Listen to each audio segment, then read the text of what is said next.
ThaBoxingvoice.com. You need that fear.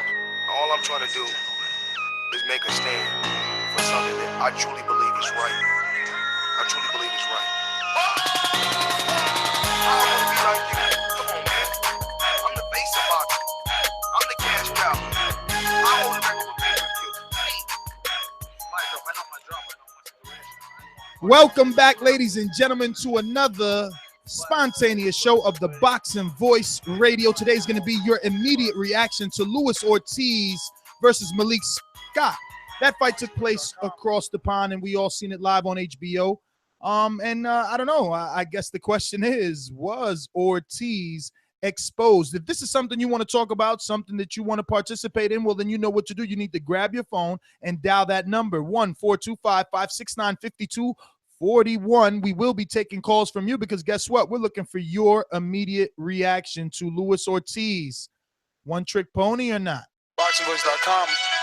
What broke him down? Was it just the body punching? I was hitting him with body punching. I heard him actually, he was crying there.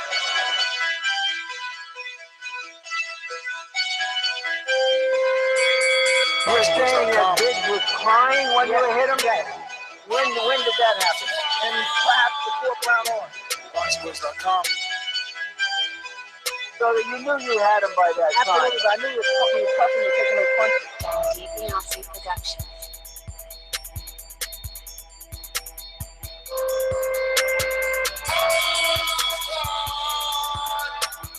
Making women justice. Let's go, champ. This the champ. Keep sharing the champ. With the fake champ. With Sally, Riley, let's go. BoxingVoice.com. You're here with the Real Champs of podcast. The Real Champs Boxing Voice, baby. We are here. We are here to talk about Luis Ortiz and that amazing, or was it a letdown of a performance? I don't know. You tell me. We're gonna head on over to the Sunshine State, over where the home of the good doctor, and see what was his thoughts on this this fight, man. Boxing MD, what's going on, brother? I know you want to sit in on this. We're gonna head on over to the Sunshine State. Boxing MD, what's going on? Is that a fair statement to make? You have to be honest with yourself.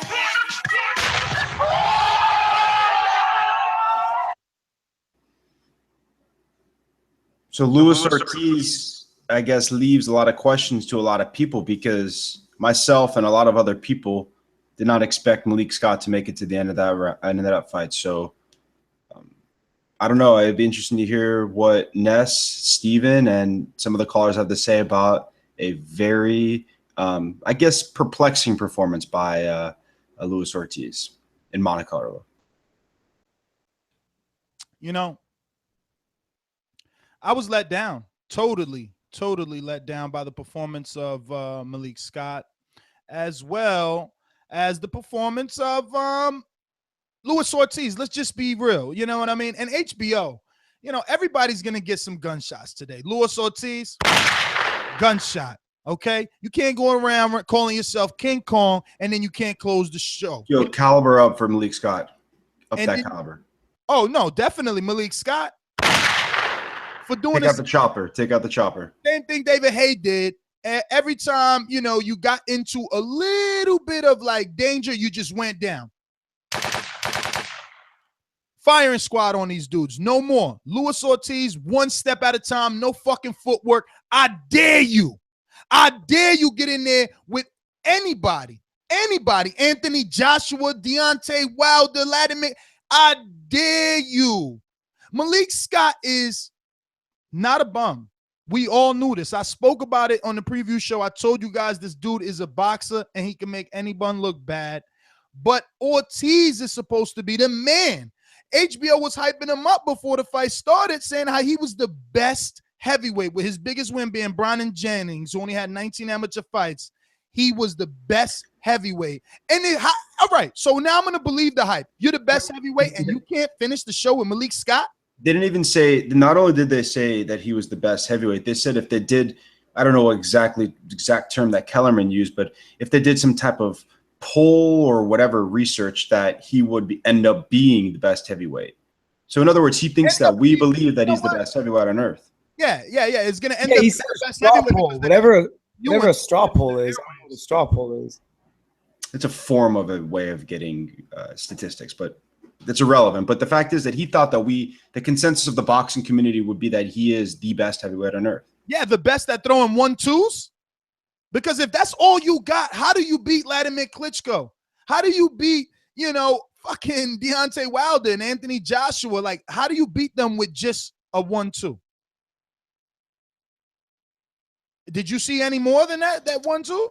1 second after one. No, I mean, I saw. Here, just get back to me in a second, S. No problem. Listen, I'm going to get out to these streets. We want your immediate reaction. Josue from the Lower Oregon, talk to me, man. Malik Scott, impress or disappointment? Josue from the Lower Oregon, talk to me. Josue from the Lower Oregon, where are you, Josue? You messed up the call.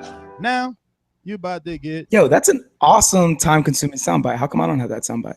Larry from San Francisco, were you impressed with Deontay? Oops, wrong heavyweight. Were you impressed with King Kong and his performance? It was a shutout. We can't be overly critical. Larry? No, super disappointed at Ortiz for not showing more cuts in the ring off. Super disappointed at Malik Scott for calling himself showing up to fight when he really wasn't. But also disappointed with Nesta Gibbs and all the casuals on Twitter that are somehow drawing conclusions from this fight. All of a sudden now Ortiz ain't that good. We saw him dominate Brian Jennings, and all of a sudden then he was good enough to be a top 5 heavyweight, which he still is now. You take nothing away from this fight when it comes to how good Ortiz is. He's still as good as he was before the fight. It's still a tough fight with Joshua or Wilder or Fury, but saying that Malik Scott exposed anything is ridiculous. Can't stand it. I'm out. Okay, Larry, you live in denial all you want, but the truth is Malik Scott exposed Luis Ortiz. If Malik Scott could stay on the outside and land ridiculous windmill left hooks and overhand rights the way that he did and not get hit with anything of substance, what in the world would Deontay Wilder do to the face? Listen. Luis Ortiz. And now I'm going to give my analysis, right? Or quick analysis. This is only a reaction show. I kind of agree with what Larry just said because we so often, and a lot of the people who are going to call and criticizing Luis Ortiz so often are okay with a fighter who dominates, wins every single round, and doesn't necessarily get the knockout if he is so dominant, right? Now, obviously, I think you should have knocked the guy out, but I don't think it necessarily means that he is not a top heavyweight or one of the top heavyweights in the world.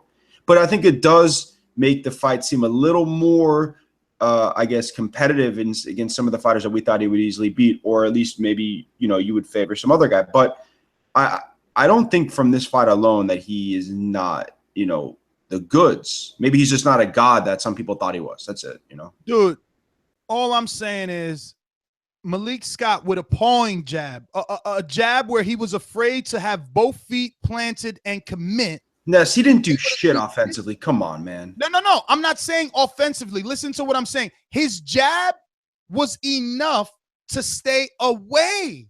He survived for 12 rounds, man. This is heavyweight boxing. You have to be aware of the power that a guy who is 250 pounds and has been boxing for, 20 years? He's not – we forget that Luis Ortiz, even when he wins via beautiful knockout fashion, he is measured. He's measured. He is systematic in his approach, and he is smart with his output, right? So – and he's also not a young guy either. So he chooses to extend his spend his energy when he wants to and not wants to, right?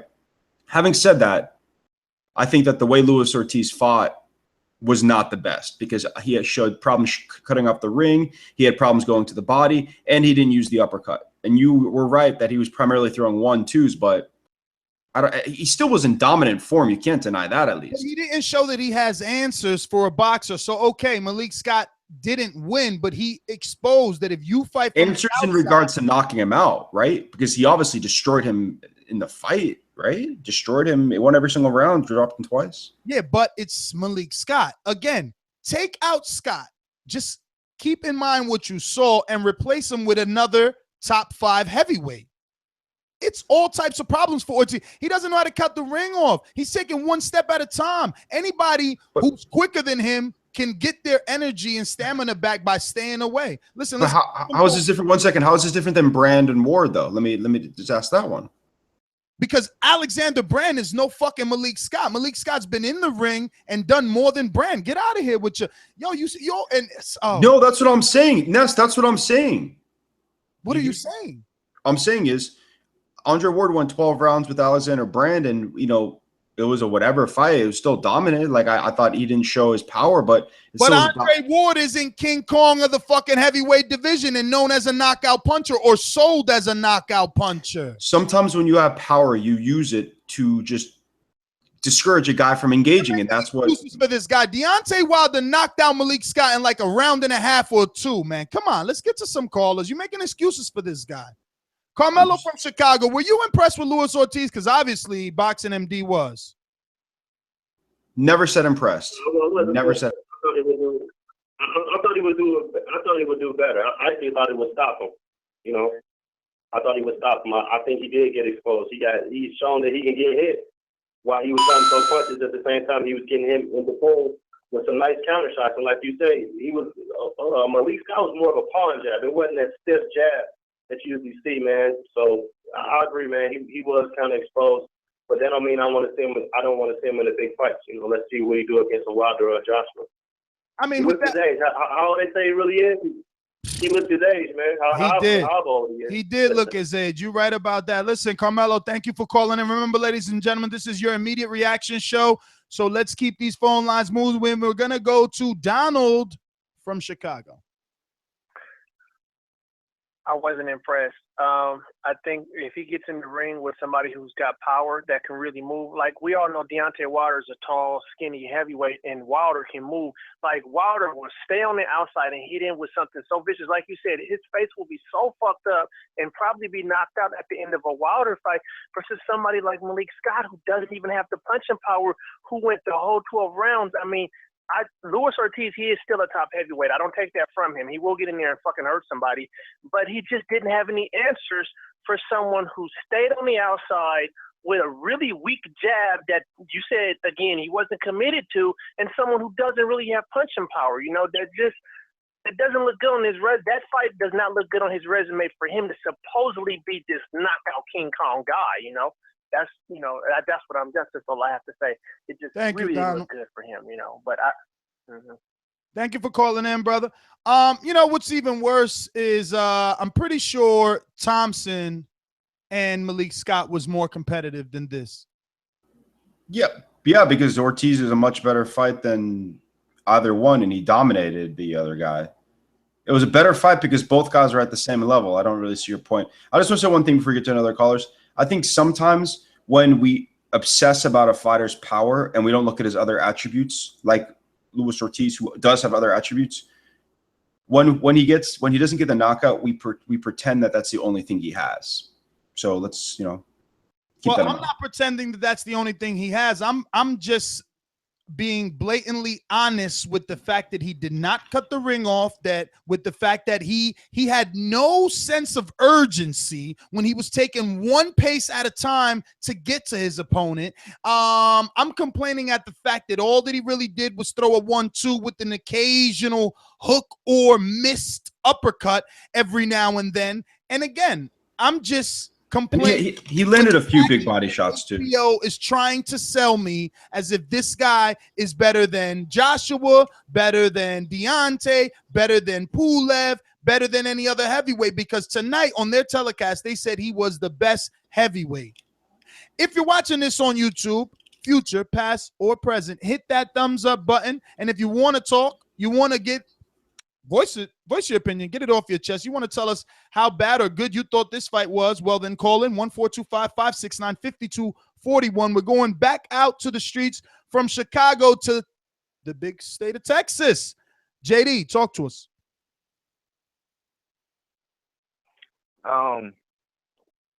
Luis Ortiz, I'm not going. I mean, we didn't do this when Canelo fought Laura, and Laura was kind of on the bike, and you know, we didn't turn around and say, "Oh, he's not one of the best." So this fight is kind of hard to judge. That was a shit show from Malik Scott. You know, anybody else? But you can't blame it on Scott. You can't blame it on Scott because Scott was knocked out by Wilder. You can't blame it on Scott. The puncher is supposed to do what he says he does. If he's a puncher, well, then be a puncher. Because when Deontay said that he was a puncher, yes, Scott went down, and you guys said it was a phantom punch. But guess what? Master Scott Gibbs did not get up. Look in his fucking eyes when he got up from that fight. That dude was not concussed. He was not concussed against Wilder. I watched it today. His eyes never left the dude. You're gonna tell me that he looked concussed? MD, we'll take your pre-med evaluation off of a television monitor because you were in Ask the caller. Ask the caller, Ness. I won't ask the caller. I'll tell you what happened. Deontay knocked him out. Luis Ortiz did not. True. And Deontay Wilder is a taller guy too. He had a different game plan. If you don't think for 1 second that Ortiz is gonna have a different game plan when he go in to fight Deontay Wilder, you sadly mistaken. You sadly mistaken. Exactly. I mean, this is the triangle theory. This is the triangle theory. Listen, ladies and gentlemen, we are going to speed this up. Hey, producer, speed that up to 30 seconds because I got to drive all the way to Philadelphia. That's 2 hours just to get to Philly to cover Danny. You know what I'm saying? We got to keep hyping up this Terrence Crawford beef that I started. You know what I'm saying? Keith Thurman's gonna be there. We got to see if Angel's gonna grab the ponytail and try to cut it like Samson and Goliath. You already know. No, not. You got to pick up goggles on the way there. Like just like Samson only. So listen, make this quick when I get to you. We going from the big state of Texas to one that's unknown. 914. Who's this? Where you calling from? First time caller. Talk to me. What's up? It's Starks. What's up, Ness? What's going on, brother? Who's this? Starks? What's up, Ness? It's Starks. What's good? Nicky. Yeah, what's good, man? Nicky Starks? Yeah. What's up, man? What up? What's going on, brother? Talk to us. No, real quick. I think he took a step down, basically, from Matthew Jennings. I was all about him, and before him. But after these last 2 fights, for me, he don't deserve Wilder or Joshua. He basically got to beat Stavern or something to even get back up there. That's basically it. All right, man. Thank you for calling in, brother. People haven't put a respect on his name. It's like Brian Jennings is a bum who he knocked out. I don't get that, man. Philadelphia, brotherly love. Is MD right? Is the good doctor saying that we're being overly critical on Luis Ortiz, or were you disappointed as most? Hit that thumbs up button. You're watching this on YouTube. Let's go. I think being a little overcritical, man. I think he just had the wrong game plan. I think he wanted Scott to walk into a punch, and obviously he was walking away and circling away. I think Ortiz, he's still good. He's a Cuban boxer, so he's not this big over power and puncher. But he still has that power with the boxing skills. I think he's a good top heavyweight. Yo, dude, but thanks for calling in. But how are you a Cuban boxer and you get outboxed, basically? I mean, obviously he didn't get outboxed to the point of the loss. He was on the shit. What the fuck are you saying, Ness? Dude, he couldn't cut the ring off. How are you a boxer and you don't know what to do from a guy that's circling the fucking ring all night? Why are you ignoring this like it's nothing? Let's get another caller. We'll hear what the callers have to say because he didn't impress, but like you're being really hard on him. No, he was cutting the ring off. Deontay Wilder throws fucking windmill punches, but let's continue. They land, and he makes the opponent. And he breaks his hand on it. He has to be out over a year, bro. Yeah, and Arthur Spilka did a windmill when he got connected on. Remember that. 609 Fish, South Jersey. Talk to us. Yeah, I think Ortiz he should have did a little bit more homework on my man from Philly. He should have been ready for everything. They said on the telecast real quick that when you bring somebody way over there, you want to make it look good. So he just didn't do his homework. He's a good fighter, and that's all I got. Thanks for calling him in. Well, all right, Fish. Thanks for calling in as always. Listen, ladies and gentlemen, this was a quick, immediate reaction show. We got a lot of work to do. The night has not been over for us. Remember, be sure to tune in to Danny Garcia's fight. We're going to be watching that. Maybe we get some drama. Floyd Mayweather said to be in the building. He's going to be at the after party. Keith Thurman is supposed to be the one announcing the fight. I know that he's there already, so make sure you tune in and see if we get some drama or not. This has been your immediate reaction show to Luis Ortiz's amazing performance versus Malik Scott, according to the good doctor. I am your host, NesGTO. Find me both on Instagram and Twitter at NesGTO. And my co-host and co-producer can be found. You can find me on Twitter at Calderon92. And you can find me at BoxingMD1 on Twitter. And later, guys. Go watch that Jason Sosa fight.